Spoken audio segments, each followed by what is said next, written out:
मैं आता हूँ अनिल जी आपके पास। आपने दोनों विद्वानों की बात सुनी। ऐसा लगता है कि एक 360 डिग्री का चक्र पूरा होने जा रहा है भारत की राजनीति में। और कुछ थोड़े बहुत राज्यों को छोड़ के भारत की राजनीति फिर से दो राष्ट्रीय पार्टियों के बीच में सीमित होने जा रही है। कुछ पार्टियों को, कुछ राज्यों को छोड़ के अधिकतर राज्यों में कांग्रेस और बीजेपी के बीच में सीमित होने जा रही है। फिर से ये national pattern is coming back कि national parties are coming into the main stage right now.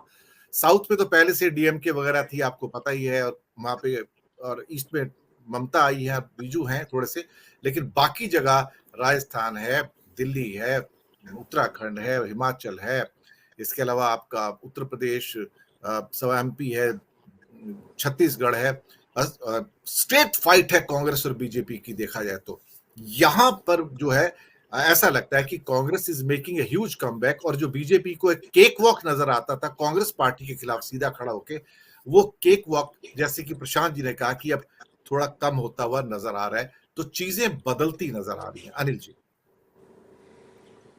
देखिए दिनेश जी, ऐसा है कि अगर मैं बड़ा इसको संक्षिप्त में कहूं तो 2024 में भारतीय जनता पार्टी बुरी तरह से हारने जा रही है, लगभग कर्नाटक की तरह। ठीक है, अनटिल अनलेस के विपक्ष की पार्टियां कोई सेल्फ गोल ना कर दें, कोई हिट विकेट ना कर दें, या कोई ऐसी बात ना हो जाए जैसे पुलवामा कांड, या जैसे 1984 में इंदिरा जी की हत्या हो गई थी, एक्स्ट्राऑर्डिनरी सर्कमस्टांसेस हो जाए तो अब बात अलग है। अगर एक आम चुनाव होता है, नॉर्मल चुनाव होता है, तो भारतीय जनता पार्टी हारेगी। इसमें भी कोई शक नहीं है कि 550 लगभग सीटें हैं, 543 हमारे देश में। लगभग आगे आधी सीटों पे डायरेक्ट मुकाबला है बीजेपी का और कांग्रेस का। इतनी बड़ी और कोई पार्टी नहीं है जो इतनी ज्यादा सीटों पे बीजेपी के साथ डायरेक्ट टकराती हो। ये भी बात सही है। तीसरी बात ये भी है, जैसा गदवी साहब ने कहा, मैं 100% सहमत हूं कि 2019 तक बहुत सारे लोगों को ये लगता था कि भाई अभी मोदी जी को समय नहीं दिया पूरा, इनको थोड़ा मौका और देना चाहिए। अब 2023 आते आते लोग अब तंग आ चुके, परेशान हो चुके। अब तो वो सोच रहे हैं भाई कोई मौका मिले और इसको हटाएं हम। और हमारे देश में आपको पता है क्रांति तो होती नहीं, जो कुछ काम होता है वो लोकतांत्रिक तरीके से होता है। लोगों के डीएनए में लोकतांत्रिक जो मूल्य हैं वो एकदम डीपली जा चुके हैं। तो लोग अब चुनाव का इंतजार कर रहे हैं। और मेरा मानना यह है कि कम से कम 2 प्रदेश हैं जहां विपक्षी एकता होनी बहुत जरूरी है। एक तो महाराष्ट्र और दूसरा बिहार। तीसरा अगर बंगाल में हो जाए तो और अच्छी बात, सोने में सुहागा। अगर इन 2-3 प्रदेशों में भी विपक्षी एकता हो जाती है। अनिल जी, मैं यहाँ पे दादा की बात आपको रिमाइंड कराना चाहूंगा। दादा ने इसी प्रोग्राम में बहुत बार कहा है कि अगर विपक्ष की एकता, अगर हमारे टीएमसी और कांग्रेस की एकता बंगाल में होती है तो बीजेपी को सेकंड प्लेस मिलता है, जो नहीं मिलना चाहिए। अगर कांग्रेस और सीपीएम लड़ती है तो बीजेपी थर्ड प्लेस पे जाती है। यही पोजीशन तेलंगाना में भी आती है कि कांग्रेस को केसीआर के साथ नहीं जाना चाहिए, लड़ना चाहिए, so that BJP relegates to third place, जहां पर है। ये दादा हमेशा कहते हैं।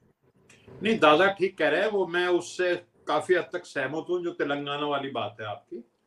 लेकिन आप देखिए बंगाल में 18 सीटें बीजेपी ने ली थी। ठीक है, तो कम से कम उन 18 सीटों के ऊपर 22 टीएमसी ने ली थी और 2 शायद कांग्रेस ने ली थी। तो उन 18 सीटों पे जहां बीजेपी पिछली बार जीती थी, कम से कम उन 18 सीटों पे एक कैंडिडेट खड़ा हो जाए। ठीक है, क्योंकि वो 18 सीटें बहुत मायने रखेगी।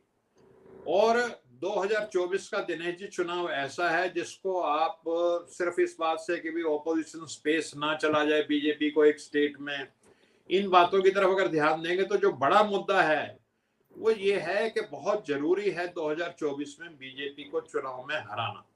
वरना 2024 के बाद, अब आप देखिए ना, 28 मई को आपके नए संसद भवन का उद्घाटन हो रहा है, जिसका उद्घाटन राष्ट्रपति जी को करना चाहिए था, जो एक ट्राइबल वुमेन भी हैं।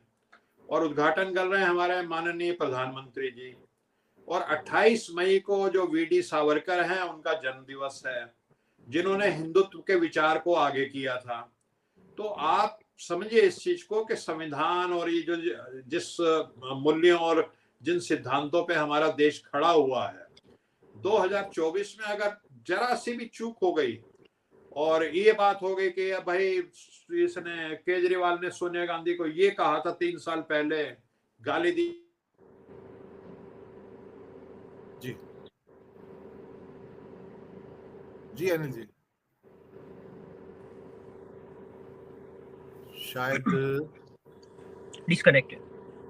नेट गया है लगता है उनका, मुझे ऐसा लग रहा है। आवाज मेरी आ रही है आपको? जी जी जी जी जी। हाँ, सॉरी फॉर इंटरप्शन। तो मैं ये कह रहा था सर कि ये एक एक्स्ट्राऑर्डिनरी चुनाव है जिसमें 1% भी रिस्क नहीं लेना चाहिए विपक्ष को। जहां तक एकता हो सके एक हो करके चुनाव लड़ना चाहिए। दूसरी बात ये भी है कि जो भारत की जनता बहुत समझदार है। कहने को हमारे देश में बहुत सारे अनपढ़ लोग रहते हैं, लेकिन वो भी बहुत लोकतंत्र के मूल्यों को लेकर के बहुत परिपक्व हैं। आपने देखा 2019 में जो लोकसभा चुनाव में दिल्ली में रहता हूं, मैंने देखे दिल्ली में जो 7 सीटें जो बीजेपी ने जीती आपने भी बताई, लेकिन 5 सीटों के ऊपर दूसरे नंबर पे कांग्रेस रही थी 2019 में भी। और उसके बाद 2020 का विधानसभा का चुनाव होता है तो कांग्रेस को एक विधानसभा की सीट भी नहीं मिलती। तो लोगों की अलग अलग प्रायोरिटी है कि कब कांग्रेस को जिताना। अगर केंद्र का चुनाव है तो भाई केजरीवाल ने तो कुछ करना नहीं, केजरीवाल ने तो प्रधानमंत्री बनना नहीं, इसका तो कोई भूमिका खास रहने वाली नहीं है, तो आप कांग्रेस की तरफ जाओ। मुझे ध्यान है आप चांदनी चौक में डॉक्टर हर्षवर्धन जीते, सेकंड नंबर पे जयप्रकाश अग्रवाल कांग्रेस के थे। नॉर्थ ईस्ट दिल्ली में मनोज तिवारी जीते, सेकंड नंबर पे शीला दीक्षित थी। ईस्ट दिल्ली में गौतम गंभीर जीते, सेकंड नंबर पे अरविंदर सिंह लवली कांग्रेस के थे। ऐसे 7 में से 5 सीटों पे। उसके बाद फिर 2020 आता है और फिर जो है आम आदमी पार्टी 63 सीट जीतती है और 7 सीट बीजेपी ले जाती है, कांग्रेस 0 पे हो जाती है विधानसभा में। मैं आपको और पीछे ले जाता हूं, उत्तर प्रदेश में 2004 में समाजवादी पार्टी ने 35 लोकसभा की सीटें जीती थी और कांग्रेस ने सिर्फ 9। अब कांग्रेस की सरकार बन गई 2004 में। जब 2009 आया तो कांग्रेस की बढ़कर के सीटें हो गई 21 9 से 12 सीटें बढ़ गई 2009 में, और समाजवादी की 35 से घट के 23 हो गई, 12 कम हो गई। तो क्यों 2009 में जो उत्तर प्रदेश की जनता थी वो कहे भाई कांग्रेस टक्कर ले रही है बीजेपी से, तो चलो इसके साथ चलते हैं। समाजवादी पार्टी को 2009 में उन्होंने गच्चा दिया, लेकिन फिर 2012 में विधानसभा का चुनाव होता उत्तर प्रदेश में, और जो विधानसभा का चुनाव होता उत्तर प्रदेश का 2009 में, उसमें समाजवादी पार्टी 403 में से 224 सीट जीतती है, सरकार बनाती है बहुमत से अपनी, और कांग्रेस को मात्र 28 सीट 28 मिलती है। तो लोकसभा और विधानसभा के चुनाव जो हैं, आपने राजस्थान मध्य प्रदेश का देखा 2018 के चुनाव, 2019 में क्या हुआ, कर्नाटक में क्या हुआ, ये सब चीज हमारे सामने।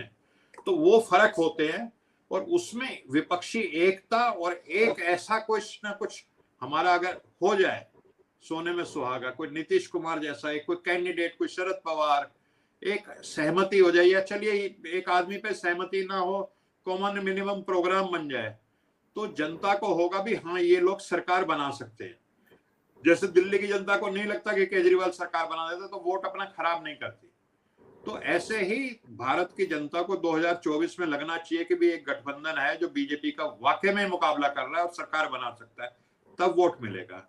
ये है दिनेश जी। जी।